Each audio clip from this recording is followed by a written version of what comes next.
our co-chair. Good morning. I'm Christine Pearl from Frederick County Public Schools. I'm the CTE director for our school system, and thank you for having me as a guest. Thanks for joining, Christine. Appreciate your perspective. Dave Harper, Chesapeake College Workforce Academic Programs and resident of Caroline County. Yes, I'll go next. Kirkland Murray with Anne Arundel Workforce Development Corporation, representing the Maryland Workforce Association, which is association of the 13 workforce development directors throughout the state of Maryland. Robin Werner, Talbot County Public Schools, CTE supervisor. Peter Banyas, former Howard County student board member, current Duke student.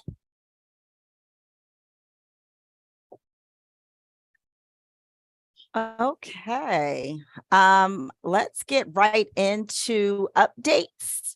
So we have a few updates. November 10th, the AIB held sessions to provide feedback on the draft Blueprint Comprehensive Plan. And I know I have gotten a lot of feedback from fellow educators about the arts not being explicitly stated in the blueprint. And so I just wanted to bring that conversation to our lens as we're going through and providing feedback that I have heard that there and also with other educators across the state. The other feedback is that the feedback process for the draft plan, another update. The written testimony or written feedback has been extended until November 23rd. And there's a link here to anyone who wants to provide individual feedback. But for our committee, we want to really try to shoot for having our comprehensive feedback done by that date as well. And so I know initially we were thinking about spanning out another week, but we really want to try to wrap up our feedback by the 23rd. Our next meeting is focused on 3.4. And so we can, I think, start our discussion then and then have additional feedback, share feedback via email or other means so that we have everything captured by the November 23rd deadline. And so I wanted to just pause here to see if we're all okay with that or we think that may be problematic. Well, just to say, it doesn't matter what our feedback is if it can't be implemented. So if they're suggesting that November 23rd is the date by which feedback will be useful, let's provide what we can. And the format it's currently in, I think we can make it a little bit more concise, and I can share that after the meeting with an executive summary so it can be seen on one page. But once we're happy with the format of the feedback, we can give chunks of feedback. We could give, for example, our feedback on 3.1 and 3.2, whatever we accomplished today, and then provide the balance of that on November 23rd, just to give them more time.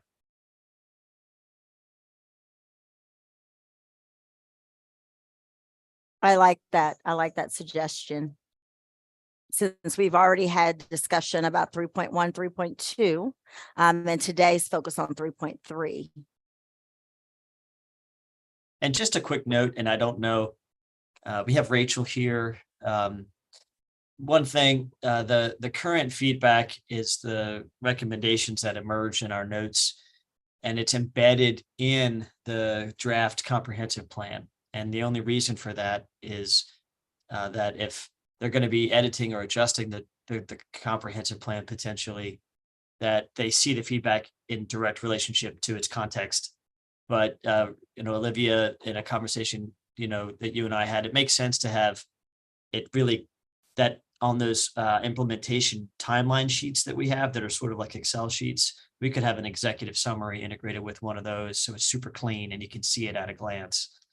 So I'll work on that this afternoon so we can see if we have a clean document to provide. And once everyone is happy with it, then we can start sharing the feedback with AIB.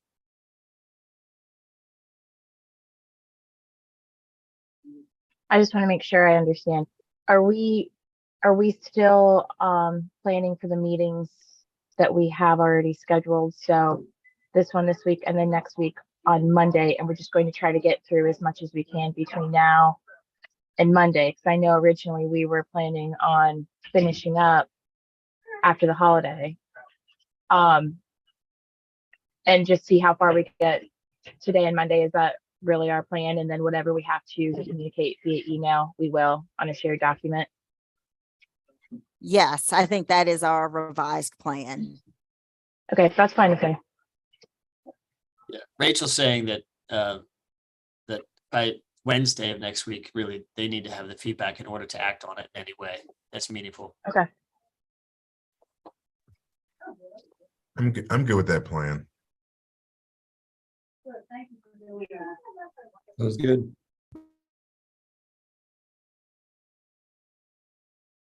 Okay, great. So let's jump right into 3.3. I'm going to share my screen. Let's see.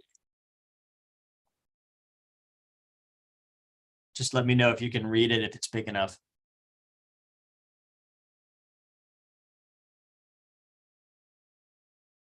I can read it. And it looks big enough to me. I'll let anyone else provide their feedback. Looks good. Yeah, that's good.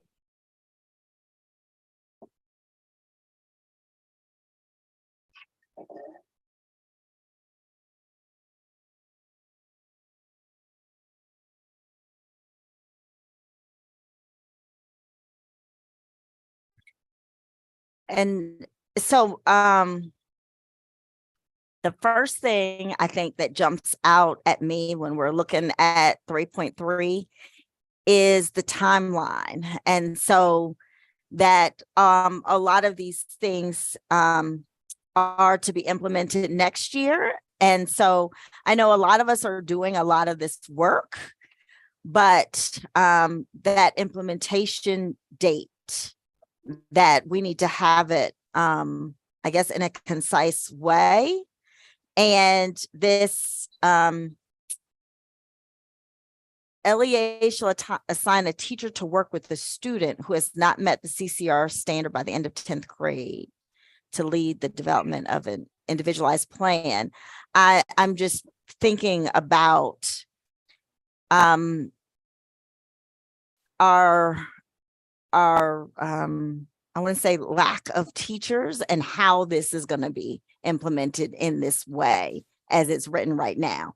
That's what, again, and it starts next year. And so that's what is kind of in the forefront of my mind as I start to look at this.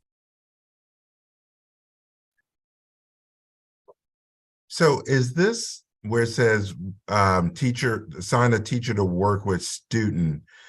Is this one-on-one or is this can be in a group setting?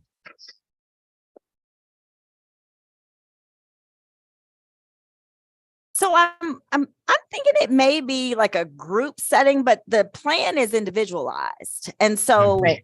I know in education, we've been able to do a lot of different models of that. Being able to work with students, maybe initially whole group, but then honing in on the individualized. Right.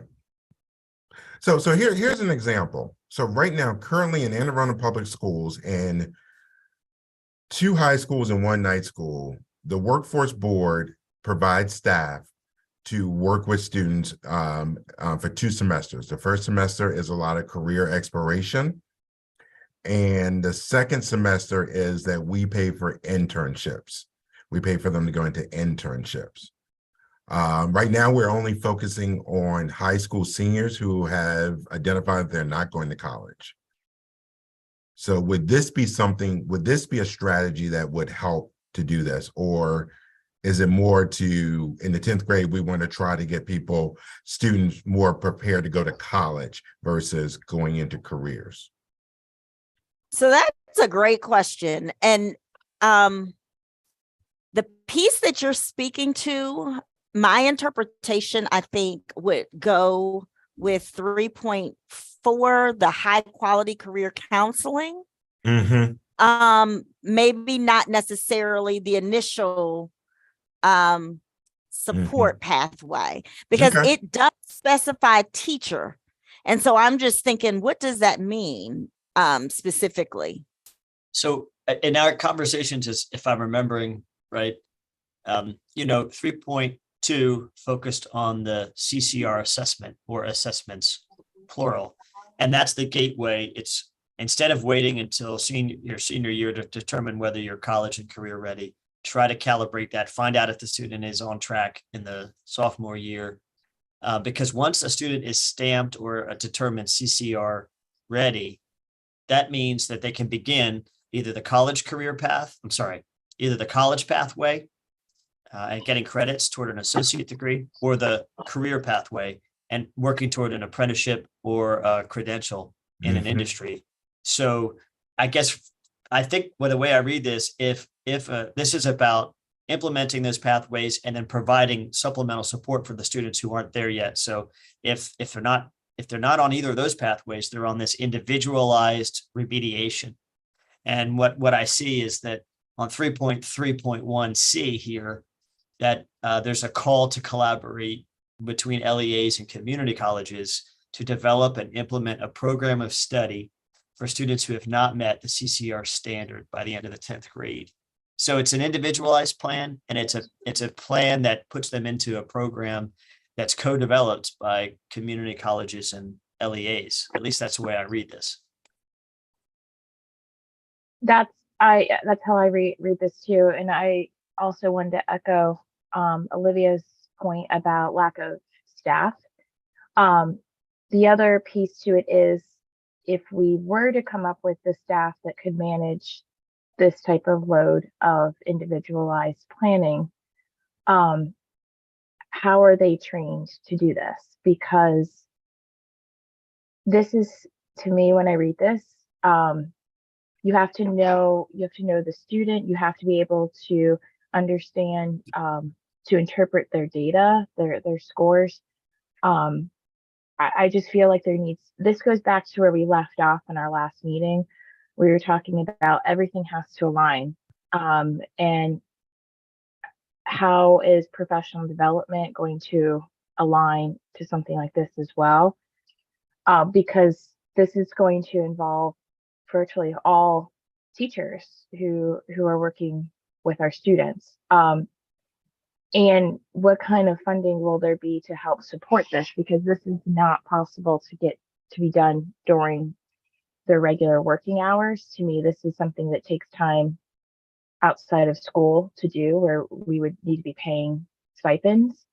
And kind of a question that I have, the funding piece that I would need a little bit more clarification, but it's my understanding that we're receiving funding for our students who are deemed CCR by 10th grade.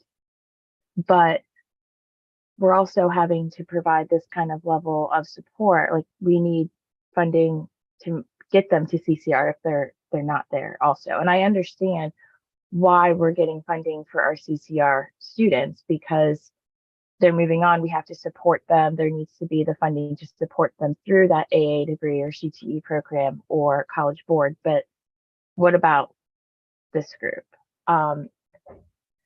So I just, again, echoing from the last meeting, it's all how this is done. And if it's not done with intentionality and with planning and alignment, you're going to have staff, because they don't know any better, checking off. You're going to have a lot of students who have very similar plans because the staff can't get through it. So it's going to be like a photocopy of support pathways for individual students, just because this is new, and they're going to not have the manpower they need to get through it. I agree. And I'm wondering if where it says that the teacher's going to work with the students and assemble a team of educators, I'm wondering if that word teacher could be substituted for maybe educator, because that allows room for some of the flexibility that may need to occur to get this done with fidelity. Right. That's a great point. Like, if we're able to hire staff who are dedicated to working with these students who become immersed in Blueprint and particularly Pillar 3, and work closely with our Blueprint coordinators and are kind of like that glue to all the different pieces, right? To the administrators and the counselors, but then also working directly with staff. I mean, our students. I feel like we're going to need some sort of coordinators in our secondary schools to help manage this and for accountability purposes. Because so when we come up with these plans, this is, to me, it sounds very similar to the way we come up with plans for students who have 504s, IEPs, ESOL students. Those become legal documents that we have to abide by. There's a team of people who say this student needs X, Y, and Z in order to succeed in the classroom. And that team is held to that plan. There's a big process for that to happen, and a lot of thought and review goes into that. And I understand that you're working with a lot of different things there, because there's just, I think that process is more involved than what this will be, but still, this is going to take time and effort of other individuals. So I'm confused on the expectation there of when it says team, like, what is the team? Is the team, can that be the grade level administrator and grade level counselor, a teacher who's on that student's current schedule? What consists of a team? Because a team could be interpreted differently across different LEAs.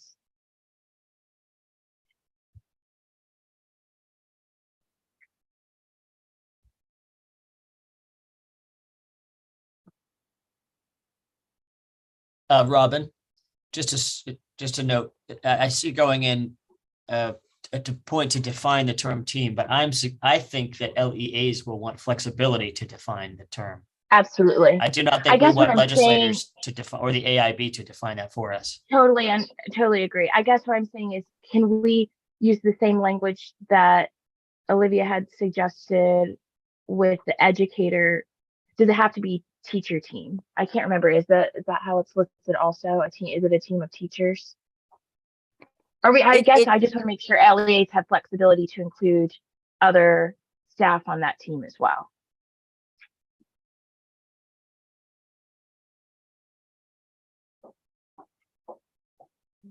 No, it says team of educators. So that would be covered, correct? Like a team of educators, that could be any of the school staff. I think so. Okay. And I do But like I that agree, it a number includes on it is public okay. and private agencies. Like I like that it's inclusive in that way, that this team can be inclusive that way.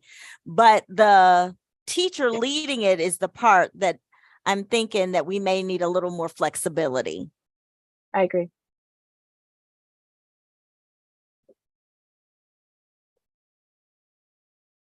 Okay. Any comments on this collaboration? 3.3.1C. I don't know if that's a shade of current the community colleges offer coursework to get students up to speed because they're open door institutions. They already do that.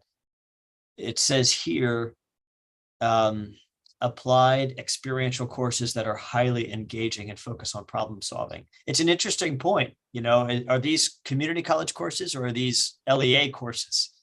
Well, that goes back to what we were discussing in the last meeting, right, Dave, where we said, when we're coming up with these support pathways, can the community colleges be considered part of that support pathway so that students are getting something out of it other than what traditionally we've done is like retaking a course or being in a remediation course in the high school. Like if we're able to agree upon a course at the post-secondary level that students could take as another avenue for CCR, because, you know, say the community college develops a course that falls within this description of problem solving and engaging, and the student is successful, would that be deeming them potentially CCR because they are successfully completing a course at the post-secondary level?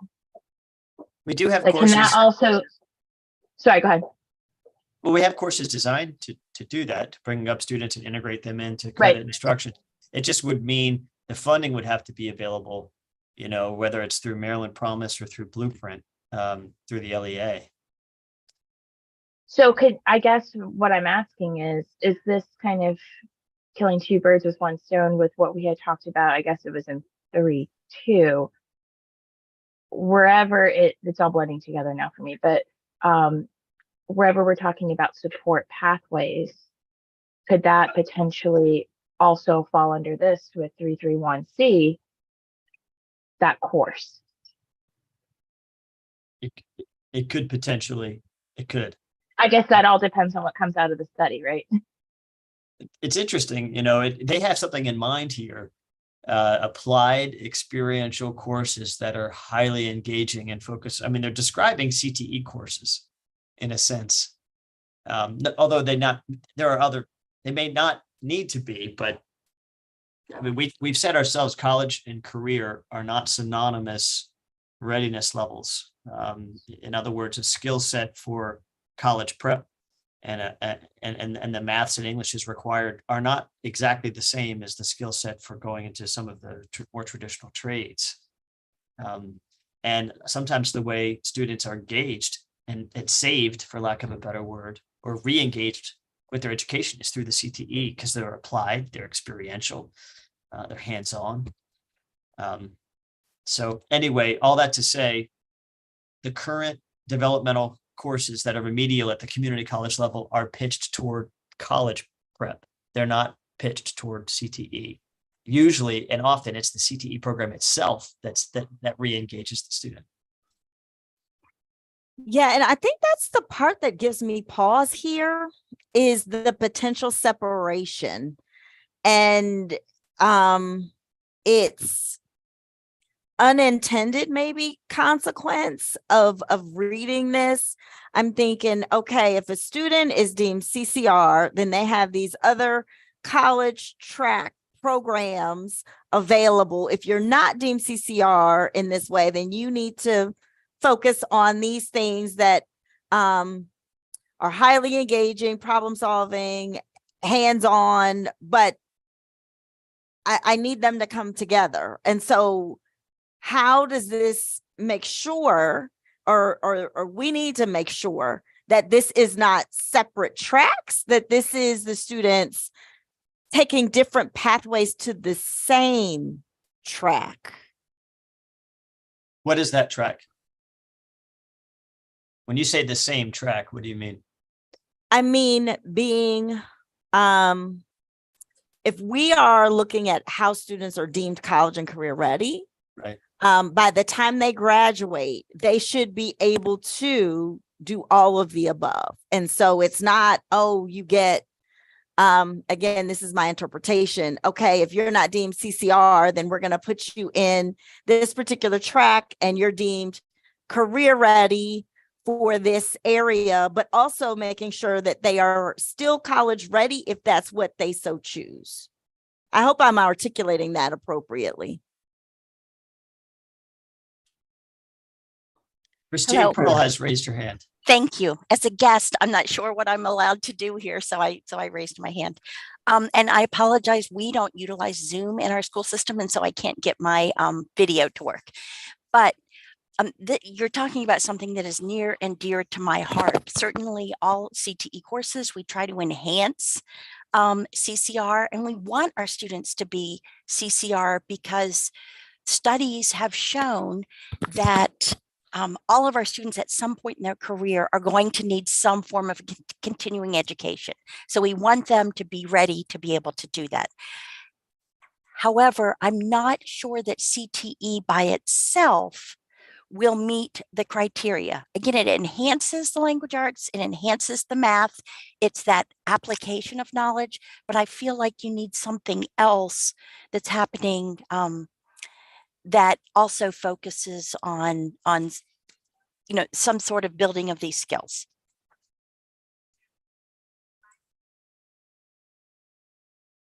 If I might offer an idea, could I actually share my screen real quick?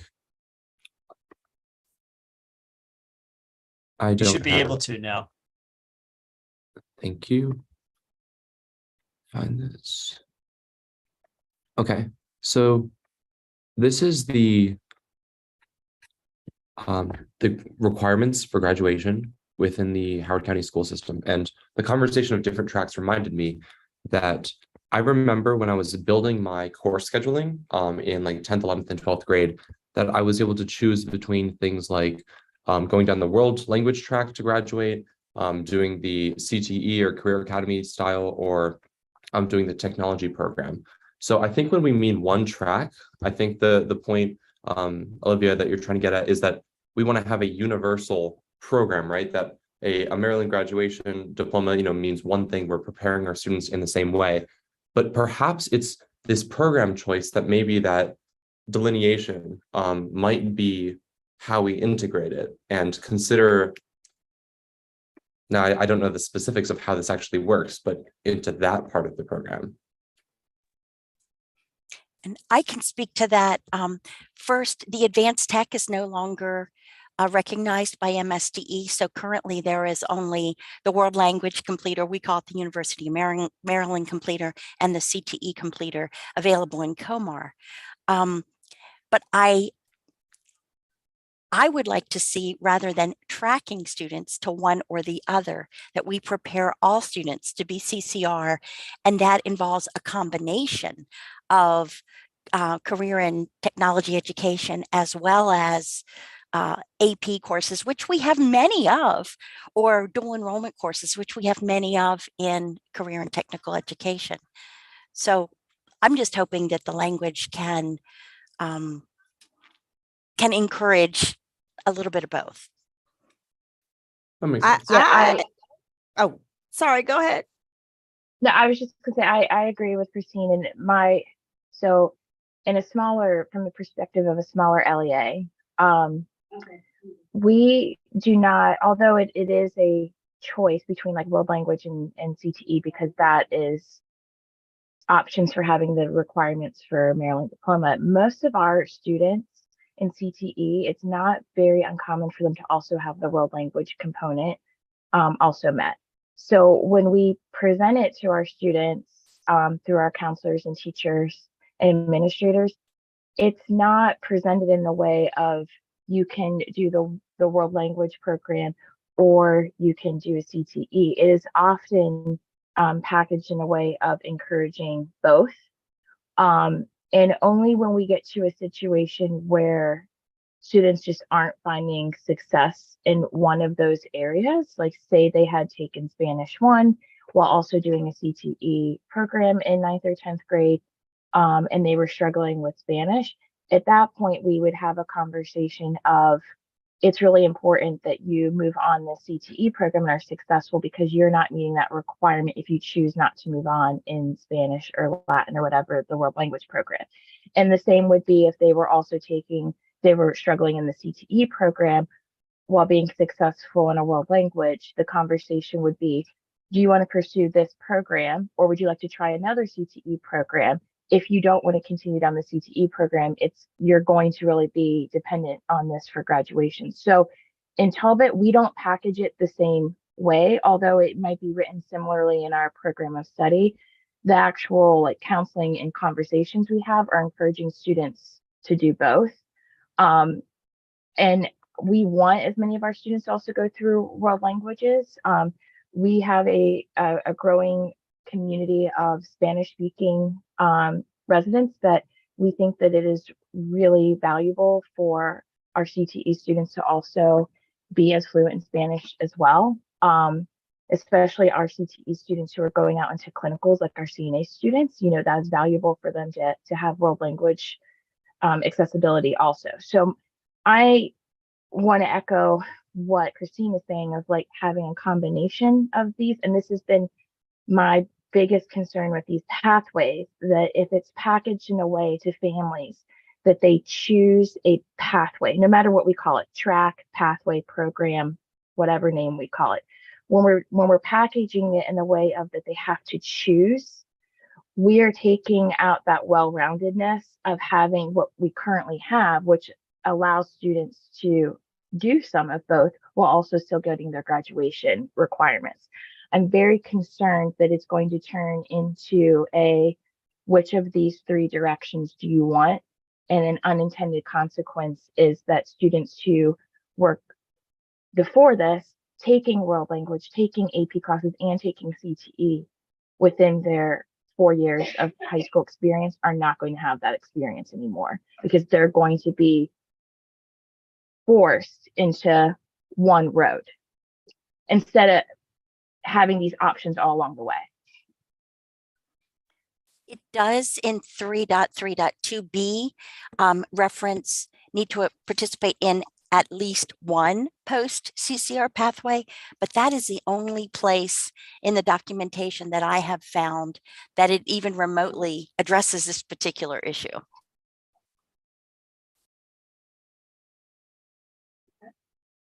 I think the spirit of the legislation, I think it is to make sure that students have opportunity to walk away from high school with a credential.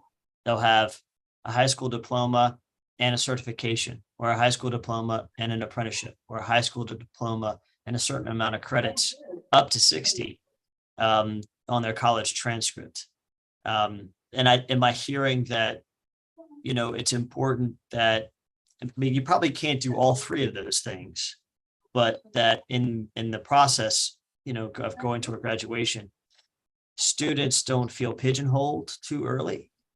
Is that sort of what you're saying? That's exactly right.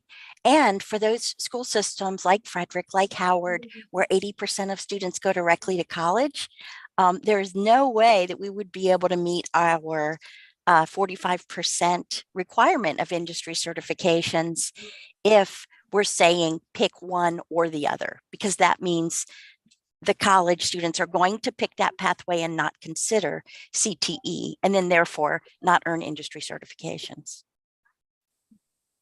And speaking of that 45%, and I know that this is beyond, this is the legislation, but I just think it should be noted. The shift of us focusing on CTE completers and now industry completers or apprenticeship, I think is a huge disservice to what our teachers do in completing a CTE completer program, because there are, I think it's putting way too much weight on an industry certification, which realistically, you know, some of our students may not have been successful on one industry exam, but completed a whole program and gained people skills, employment, how to make them, you know, attractive to an employer for interviewing, and just overall skills that they're learning across the board in all CTE programs of problem solving, working together in collaboration. It's taking away from the experience they get through 3 or 4 courses to put all of that emphasis on one industry credential. I really wish that there was some way that could be changed, and I know that we can't do that, and the AIB can't do that, but I think that it's a complete disservice to CTE programs by saying that the sole success of a CTE student relies on if they got that industry credential, because I think I could speak for a lot of CTE supervisors, and I was a former CTE student.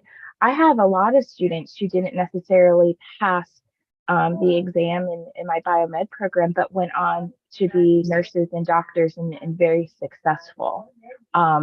So I just have to put that out there because that 45% is not attainable for us to have 45% in an apprenticeship or in an industry certification for the exact reason that Christine just said. But on the flip side of that, we're not giving credit to where credit's due in our other CTE programs. I'll get off my soapbox now. Robin, did Mike DiGiacomo explain that it wouldn't be immediate, the 45% requirement? There wouldn't Yeah, even be. he did. Okay. That's what I thought we got accomplished like early on. That was one of the things.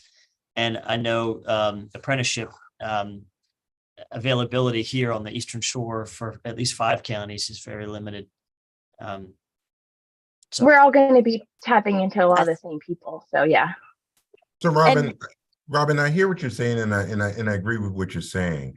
So, how do we work with the Governor's Workforce Board and the CTE committee to make that point clear? Because ultimately, certification or people completing a CTE program, it's what the businesses or the employers really need. So if the employers say that certification, yeah, that's nice, but I want someone who has gone through this program and gotten those skills more important to me. So, I mean, ultimately, I think that's where we need to get to.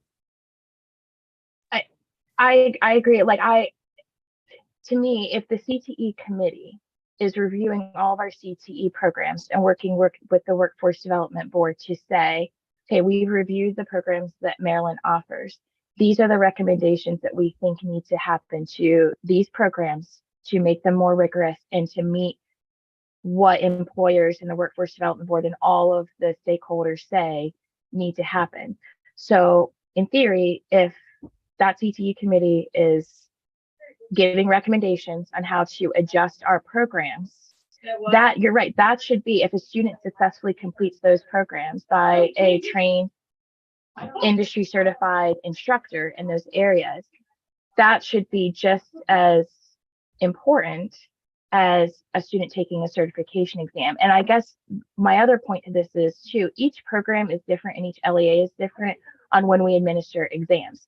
Some programs do not administer these exams like upon completion of the entire program. Sometimes they're embedded in the middle of a program when students, for example, like our interactive media, in Talbot, our students take it midway through the program because they are finishing units that work on those skills. So what that's saying is if a student takes that Adobe certification, which we typically have very high scores, they finish that, they're getting that, we're getting that for that 45%, that check mark. And then students technically don't need to finish that program, right? In order to be part of our 45. So then they're missing out on the completion of it.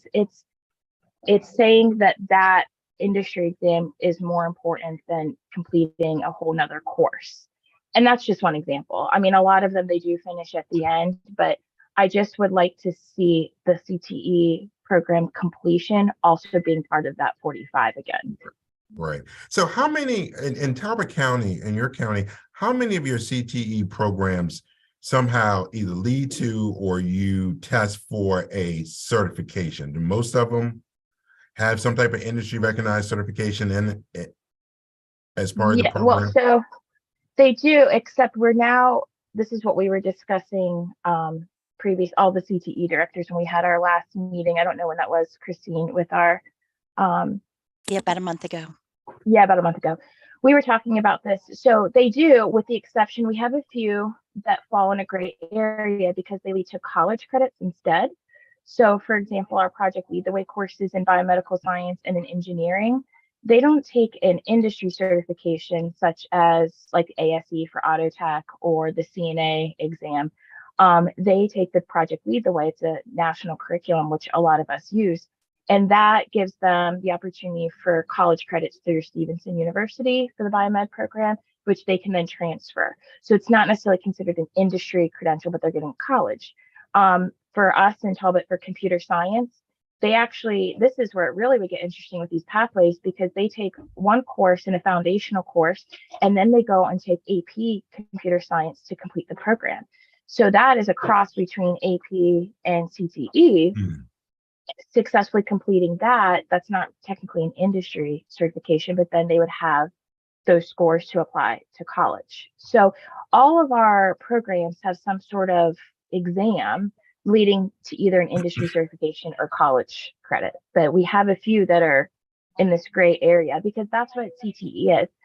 CTE is, a lot of people view CTE as traditional voc tech, but that's not what it is. Students can be doing college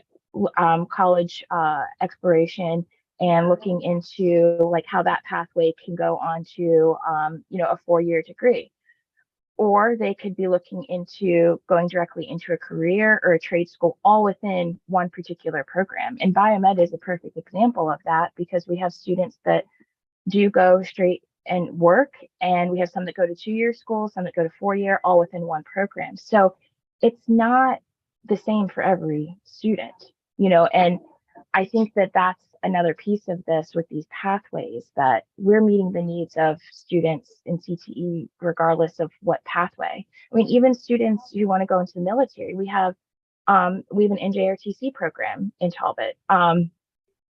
Not all of our students are going into the military. They're also getting drone certifications through that they can use for a variety of careers. But we have avenues almost in any program to go either college or career. So I don't know. This is where I think I speak for a lot of CTE people, and Christine this is why I invited her. She can correct me if I'm wrong. I think that we appreciate the intention behind these pieces because it is raising the bar for educators and for LEAs that we're providing individualized instruction for students, and that we're identifying early if a student is not on track to be CCR. But on the flip side of that, the concern of what happens when a student's not there, or the unintentional consequence of these pathways. So, And so I'd Robin, like, what I'm hearing that you're saying is that what we should be asking for is more flexibility. Yes. I mean, honestly, with these pathways, is it possible to merge some of them? Like, is it possible if a student can this be a menu where we pick from different items? Like, is it a possibility to have a hybrid of some of them so that we can honor those students who want to take some AP classes, but then are also interested in exploring a program in CTE? Maybe they don't finish the whole thing, maybe they do. I don't know if that's a possibility, if that's something we can recommend, but I think that would be a start to avoiding the problem that we potentially see happening. So Robin, I see that as a recommendation. And so as we're moving through, I think that we went around, but I think the recommendation is really about the flexibility for students to not just be in one pathway. Although it says they select a pathway, I think we really need that flexibility to allow students to do that, picking that all supports their individualized goals. And so I'm looking at the language when it talks about these plans being individualized. And so we really have to allow for that and all the other language. I want to highlight another piece to this, and that's 3.3.2a, where it says that the AIB determines that the blueprint has been fully implemented. Post CCR pathways should be available only to students who have met the CCR standard, except under limited circumstances. And so that jumps out at me because I know previously I read that meeting the CCR benchmark should not prohibit a student from participating in a particular pathway. I provided language in to that effect in the feedback that we were allowed to provide. many of the CTE pathways, if you're going to earn them with fidelity, require an extended period of time. One example is cosmetology, which is like nine credits worth. And the only way we are going to provide the career training for some of these students in some of these pathways is if we continue to allow them to at least start the introductory courses prior to earning CCR. So I wholeheartedly support what you just said. Dave, it sounded The like you were other, starting to say something and I cut you off. And so I apologize for that, but I wanted to allow the space for you to comment. Oh, no big, I've got in the notes what I think is an accurate reflection of the recommendation that you and Robin were kind of crafting at about 3.3.2, that CCR students can earn college credits and CTE credentials. I mean, it even sounds blended in the specific language there. So I tried to note that, but feel free to, that's our shared document, so you can change the wording if it's helpful. And I'll look forward to, I'm kind of listening for what you kind of recommend for 3.3.2A, if there's any recommendation you want to make there too. Yeah, like 3.3.2A and C, it specifically only talks about students who have met the CCR standard. And so I'm thinking AP dual enrollment. I know we don't know what this standard is, but I just I'm struggling with a student who may be struggling in one area, not being able to fully explore another area, and making sure that we are allowing for that. And oftentimes these students who take our CTE classes, they're not as excited about academics. And so if we can develop that passion in their CTE course, I think we'd be doing a disservice if we say, no, you're not allowed to participate in that until you've met this particular benchmark. Or Well, and even on also- the flip, go ahead. I was going to say on another perspective also is a student who, let's say a CTE credential isn't what they're necessarily after. They want to participate in dual enrollment and earning, let's say, an associate degree or credits toward an associate degree. Are we saying that, you may be struggling in math, but you're doing really well in English? You're not able to participate in this particular dual enrollment English course because you're struggling in math, which would ultimately hold them back in other ways. And so that's the part that I'm thinking about when I'm we're talking about only certain students being able to access certain pathways. And I think this connects back to what we said about not delaying progress for students and about making sure that the supports were co-curricular, so that if you have someone that's progressing towards CCR, that person still has a chance to explore a CTE program or an early college class or credit, because it's often those things that get them excited enough to keep at it and keep going. The other piece to this is just speaking for Talbot, a lot of our programs allow students to begin in 9th or 10th grade. So some of these students, if they take a class in the second semester of 9th grade, or even they start in the fall of 10th grade, they could be halfway through a program when they are taking their assessment in the spring of their 10th grade year. How does that work? Because then would we be putting them on pause and say, you can't take the next class that you are very engaged in because you didn't meet CCR in this area? Or are we going to not be allowed to offer it at that age? And if that's long term, and I know that these are like long term things, because we had talked before that not in any time in the near future are we going to stop students from going in any of these pathways based off of CCR.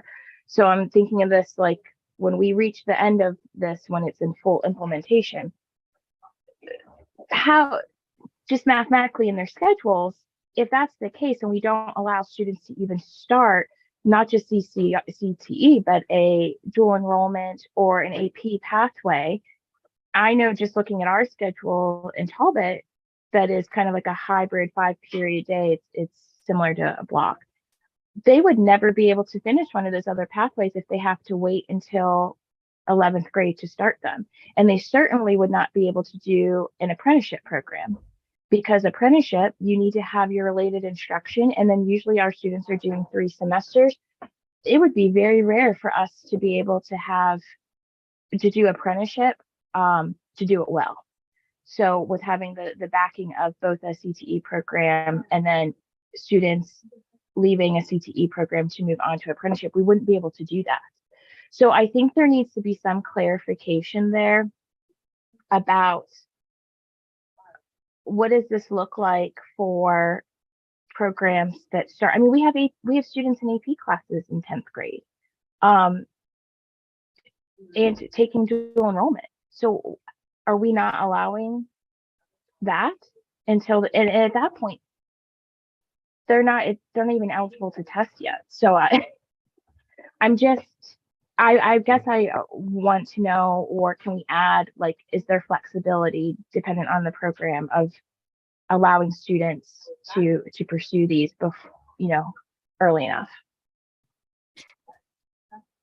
And I know we've talked about this in previous conversations, but this pandemic learning loss, we know we're going to be feeling this for a while. And so if we're talking about how we're recovering from that, but we can't, not move forward. So how do we also move the students forward?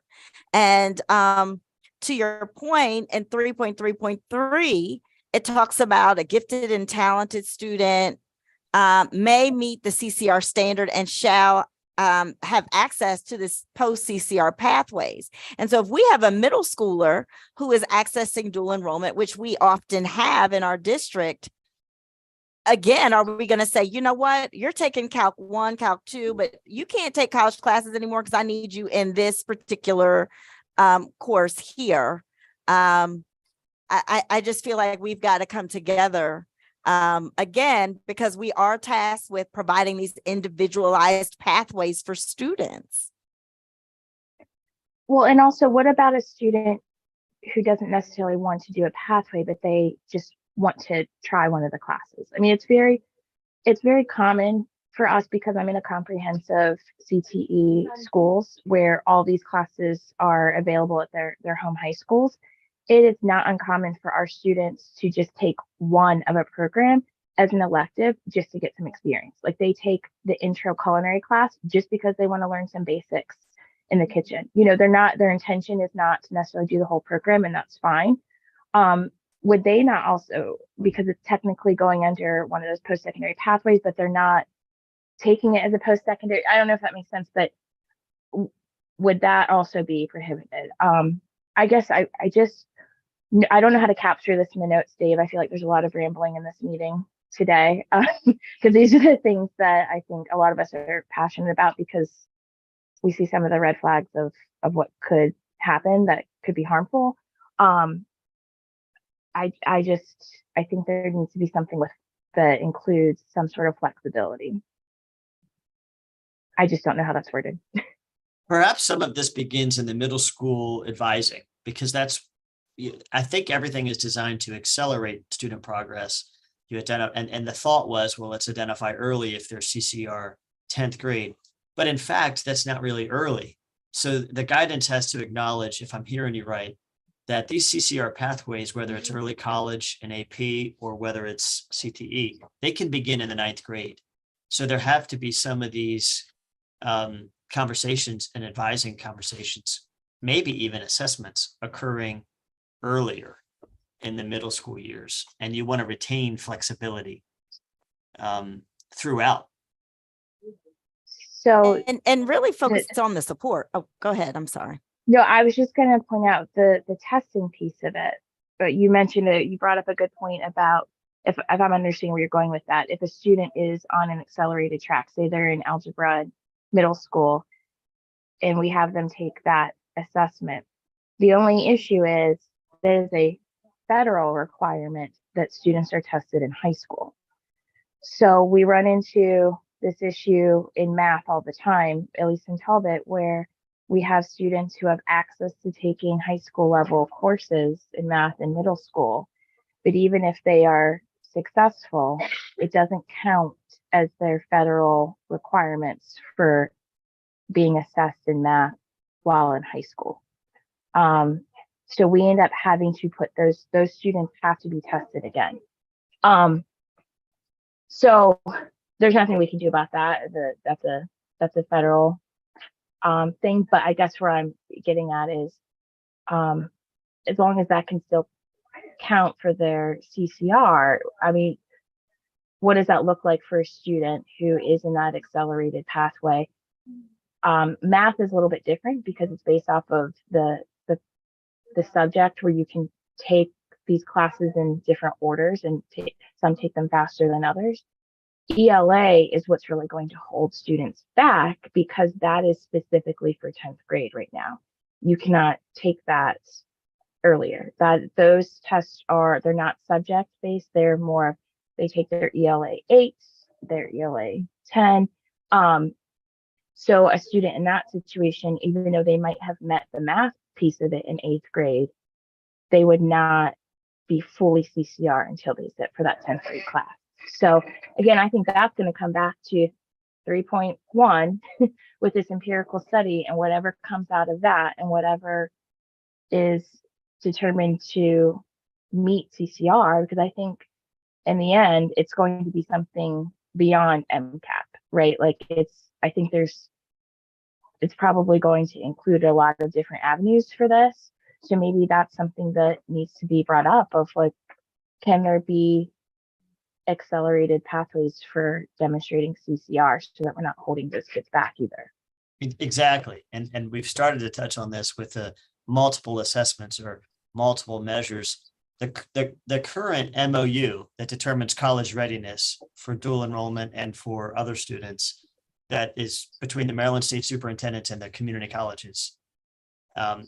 It lists multiple ways of evaluating. Some of it is an assessment and others is just a score in a math class, for example. Those are just two of many. And so just in your example, federal requirement or not, if a student is demonstrating CCR because of progress through a series of math classes, right? Then that's why we're kind of trying to make the argument that not any single one assessment could determine CCR, because a student, by virtue of a whole year of math study as a freshman, could really demonstrate that better than any single stakes assessment could.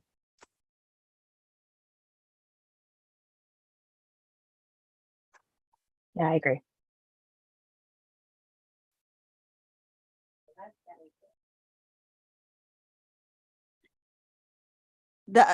Another piece I'm thinking about, and I'm looking for the language. And of course, we've been reading all of these documents so much, I think they're starting to blend together to me. But the providing transportation. So all of these pathways, of course, are at no cost to students, but also the focus that LEAs are providing transportation for students to participate in these pathways. And so I think there's a lot of different ways that can be done, but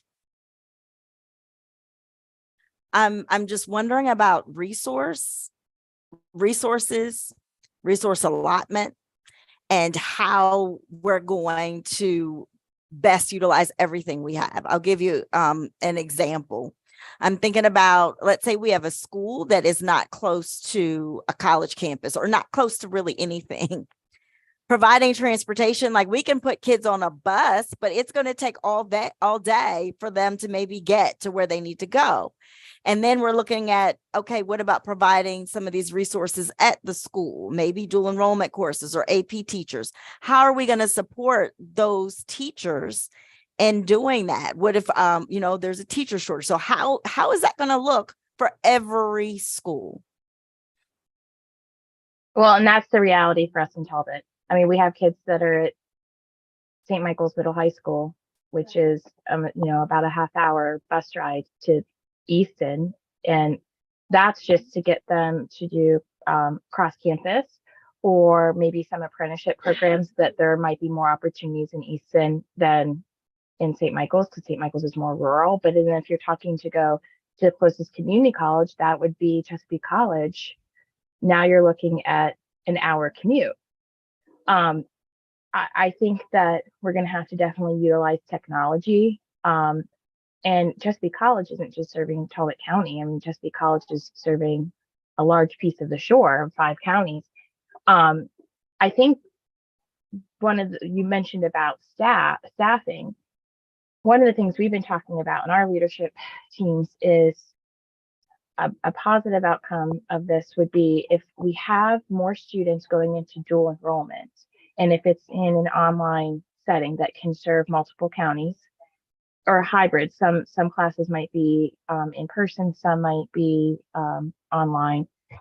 It's going to open up our teachers' schedule. So for example, an English class taking English 101 at Chesapeake College, if that can be an option towards dual enrollment, and then a student doesn't take our ELA 12 in high school, our course. We have teachers right now that teach the majority of their schedule ELA 12. They wouldn't have as many students because some of those students, if half of them start taking the community college dual enrollment, and that would give them the opportunity to teach other classes or have smaller classes, or maybe some of those teachers can be part of the supports that we talk about for our students who are in the support pathways.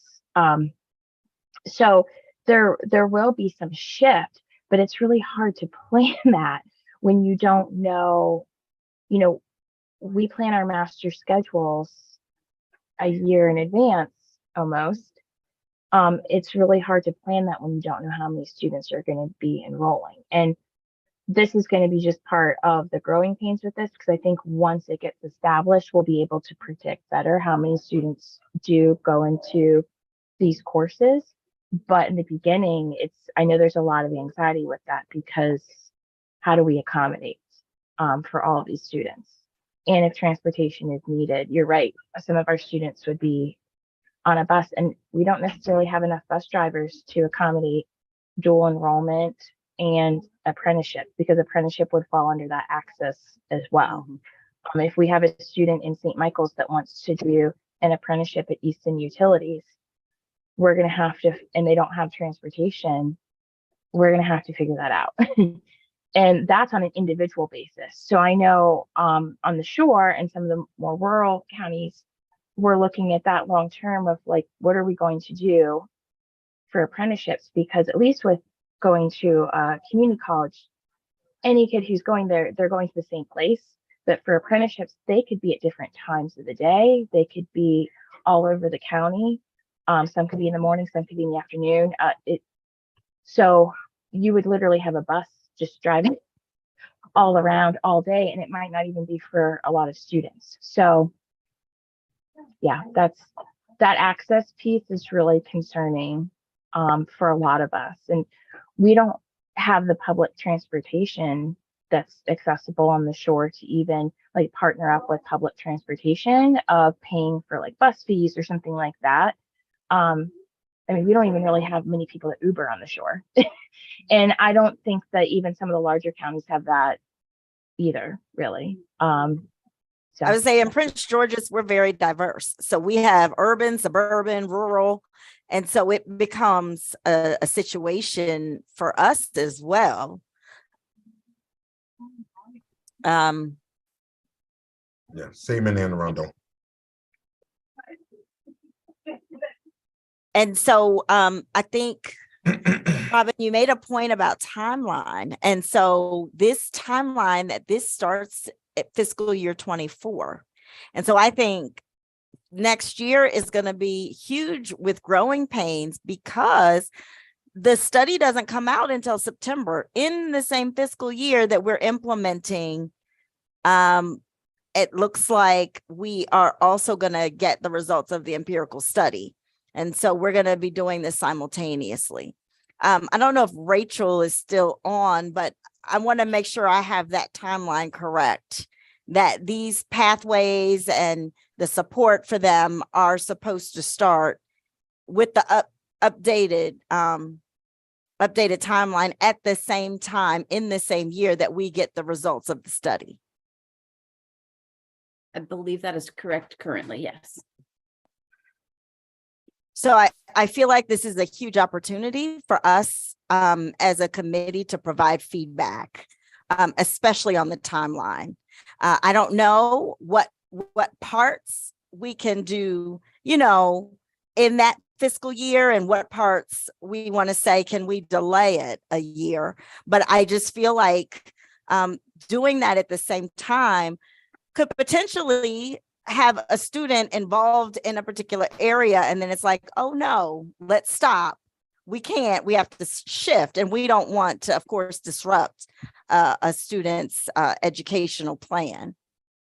And what we've said so far in the feedback is, so if the empirical results are reported in September of next year, and then they're supposed to be adopted in FY24, which is also next year, that the word adopt, we're suggesting that it means, sort of determined, not implemented, because the guidance says that in fiscal year 25 through 27, the curriculum and the LEAs will adjust to the new standard. So if it's possible, that adopt means just determined, look at the study results and determine what you're going to do for CCR assessment and evaluation going forward, then it would actually be fiscal year 25 when all that implementation takes place through 27.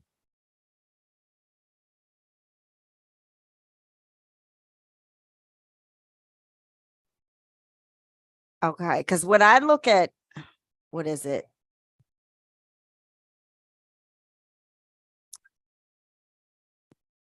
(3.3.2b), LEA shall enroll each student who meets the CCR standard in at least one post-CCR pathway at the student's choice. And then pair that with 3.3.2a. I just want to make sure that all the language, at least from my interpretation, is saying, okay, we're going to craft these pathways, we're going to do this, but we need some flexibility in implementation in 25. Am I being clear? I'm sorry, it's really hot in my office today. No, I hear what you're saying. Yes, I think there needs to be some clarity on that of what is reasonable for implementing that with that timeline. The other thing that I wanted to touch on real quick was 332F. So it's referencing that MSDE shall adopt regulations that include standards that guarantee statewide uniformity and the quality of a post-CCR pathway, meet the specified course and program of study requirements. So is it safe to assume there that the state will be overseeing the pathways that we present? So where we were talking before about having some like hybrid pathways that allow students to do AP or CTE or dual enrollment, whatever. For example, like if someone in one of my computer science programs, they're also taking 2 AP classes, they do that. They're also decide to move on and take more AP classes.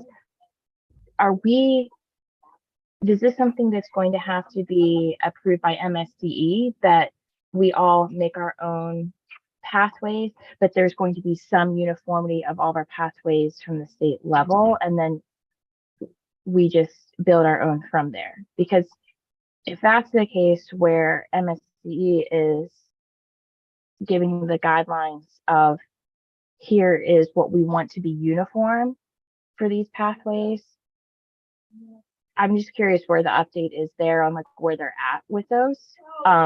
So because I think that's going to be crucial. If they have to agree on what those are, we're going to need their input. I hope it just says that the quality has to be uniform. So not that the content has to be uniform. I hope there's flexibility. Well, what about the meet the specified course and program of study requirements? That's the part that I'm wondering about, like, what does that mean? You mean the state level grad, just what it takes to get a Maryland diploma? Is that what that means? That's what I'm not sure because they're referencing the post CCR pathways. I believe from some blueprint coordinator meetings that we've had that there hasn't been any restriction on the planning for what types of opportunities might be provided, that it wouldn't be limited or streamlined, that we wouldn't want to restrict local creativity in planning is I recall that conversation. So I'll get you some clarity on that. Okay, thanks. Because if that's the case, and if it's just like what Dave's saying about what we already have in place for requirements for Maryland graduation, that's fine. I guess just making sure that we have flexibility for this path. And in that same area, I'm looking at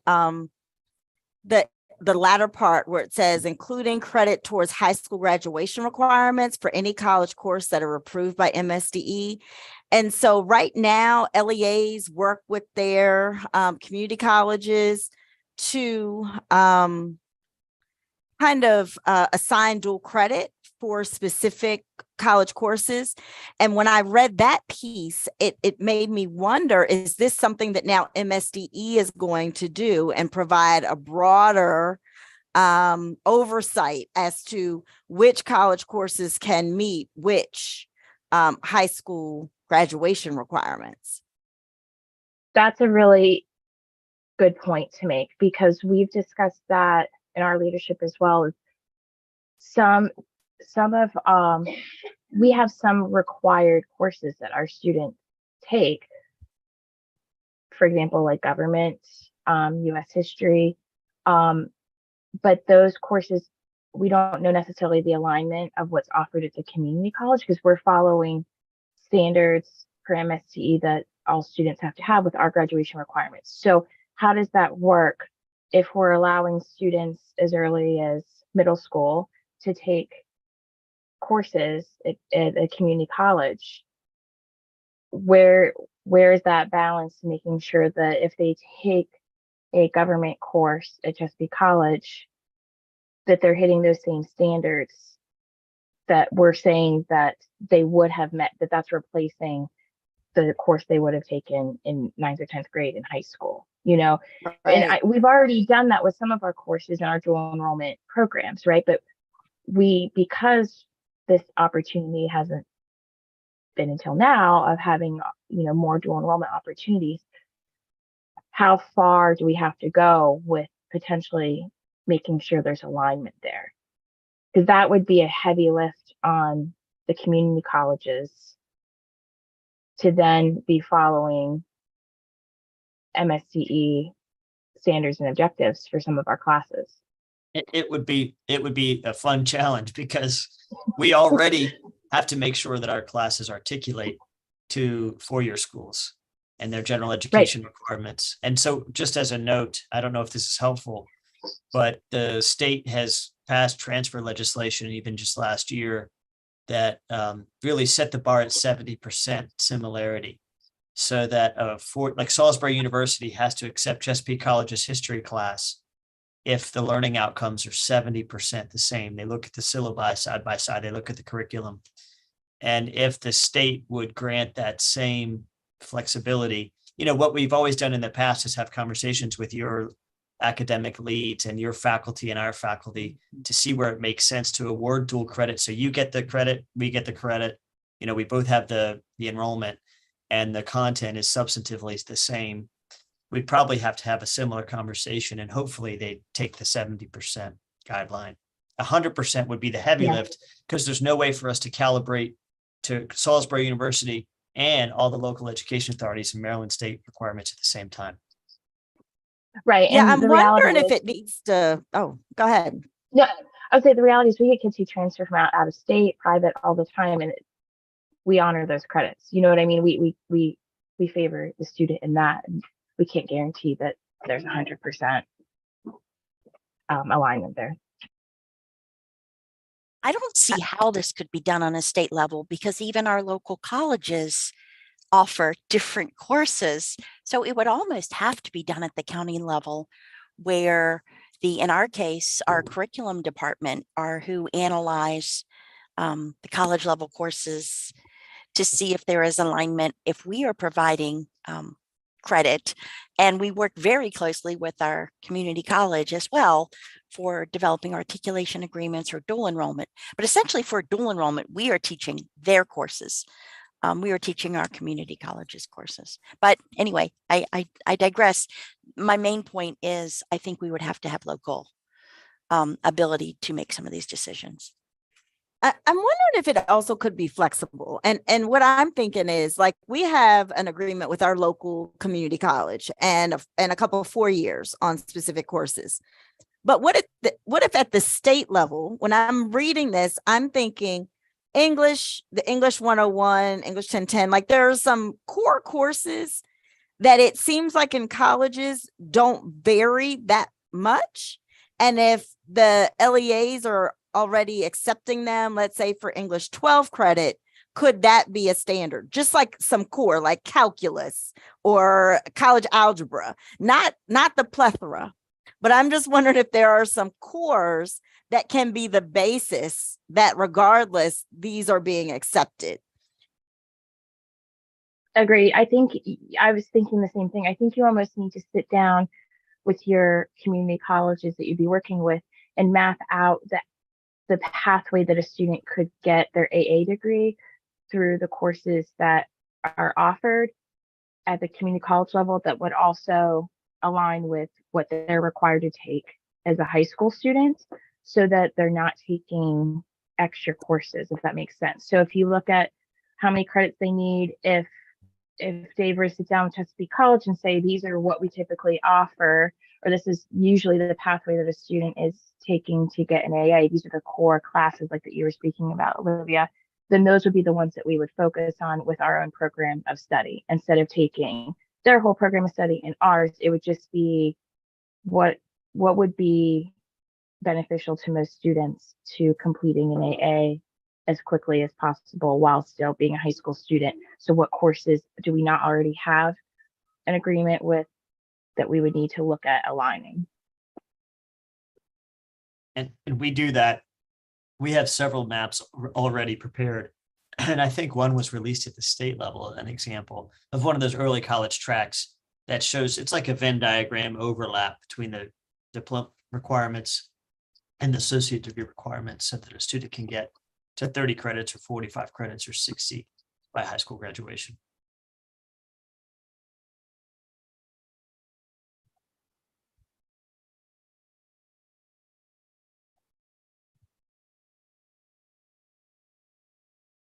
Okay, we have about 8 minutes left in our meeting, and I really want to make sure that if there's anything else that someone wants to add as it relates to 3.3, you're able to do so.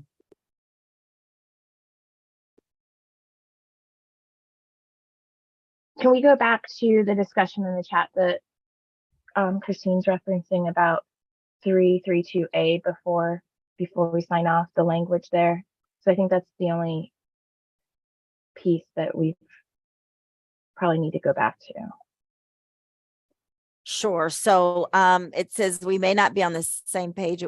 It would say high school students who have not met the CCR standard may enroll in the initial stages of one or more post-CCR pathway.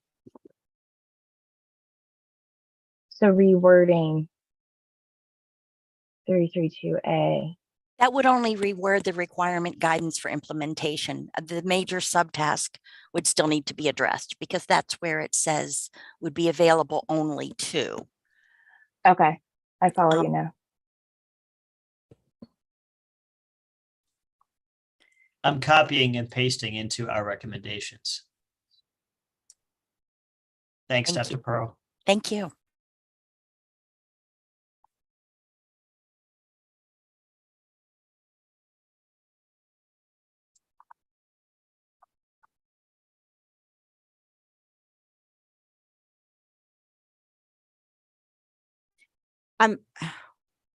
I'm also trying to see where the language is that speaks to not preventing a student from enrolling if they have not been deemed CCR. That is on page 85 under 332A under the subtask.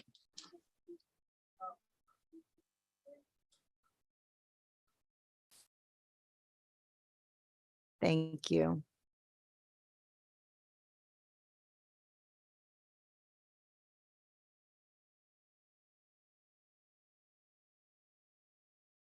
So you want to remove the gate, is that it?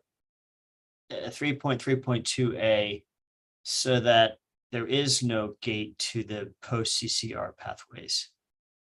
I want to remove the gate, and I also want to just acknowledge that we have students in all these pathways right now. And so if we're changing what the metric is, we need to be cognizant of the students who are already participating. I think what's going to benefit students most is to remove that gate, but then also hold LEAs accountable for supporting those students who haven't met CCR. Because I think that the intentionality with it is to hold LEAs accountable for best supporting students on an individual basis to become CCR. But by removing that stipulation that they have to be CCR to enter these pathways, it's going to remove that gate, but we still have to, if the LEA still has to provide individual plans, then that's where students will still be able to get the support they need while engaged in a program that they might need to help foster that remediation, that support in whatever area that they need support in their plan. To me, it makes more sense that if they have an individual plan, that there are certain areas that they need to have addressed with more support, then you include, and if they want to go through a dual enrollment or CTE pathway, you include those teachers in that team that was referenced in 3.2 so that they're part of the team in supporting them utilizing that curriculum that the student is engaged in because it's based off their interests. It's based off of maybe what they had already taken. And then following through with that plan of, I guess the question then becomes, we don't know what it'll look like to determine what is CCR after that. But then if there are other avenues for demonstrating that. So maybe it is success in that course. Maybe it is, like Dave, you were talking about some of the courses that are at the college level that we already offer. And maybe it's having something like that where they can demonstrate it's beyond a test at that point. Maybe there could be multiple measures, but giving them that support while they are still moving forward on a pathway. Absolutely. I have seen the So- CCR assessment as a way to identify when supports are needed. And that generally they're not trying to provide a gateway. So this kind of takes what I keep saying is the spirit of the legislation. So, Yes. okay. Absolutely. Agreed. So our next meeting is on Monday. I want to speak to that because I know we wanted to invite folks, and Mike had attended our meetings in the past, and I think he was looking forward to attending the 28th, but because our feedback is going to be due before then, I just want to make sure that we're able to still invite anyone who is able to participate to the meeting on the 21st. I also wanted to propose if we would be able to maybe extend the meeting by 30 minutes since we wouldn't necessarily be able to meet on the 28th.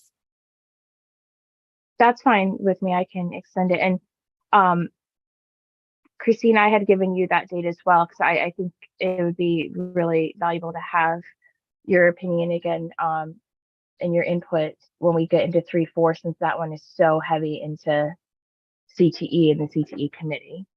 I would be happy to. I would also like to invite Brandon Butler, who is the executive director of the Maryland Workforce Association, who's been kind of helping all of the workforce development directors to understand this. And we will be meeting Yes. together jointly this afternoon. This afternoon, yes, we Yes. are. Is that the same as the Awesome. Workforce Investment Board? Not the Yes.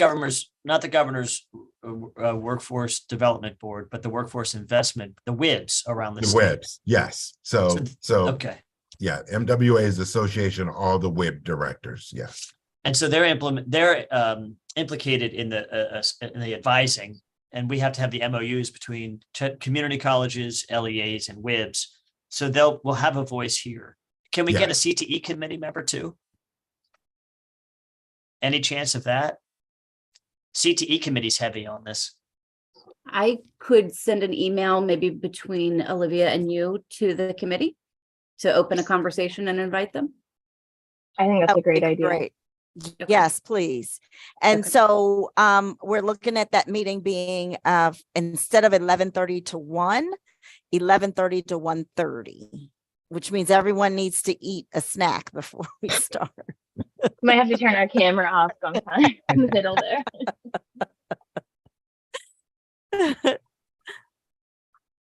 We'll make it work. Okay. My class ends right at 11:30, so I'll probably be like 3 or 4 minutes late. That's fine. Thank you, Peter. Okay, everyone, great meeting today. Thank you so much for your feedback, and we will circle the feedback document as well so we can start submitting this to the AIB.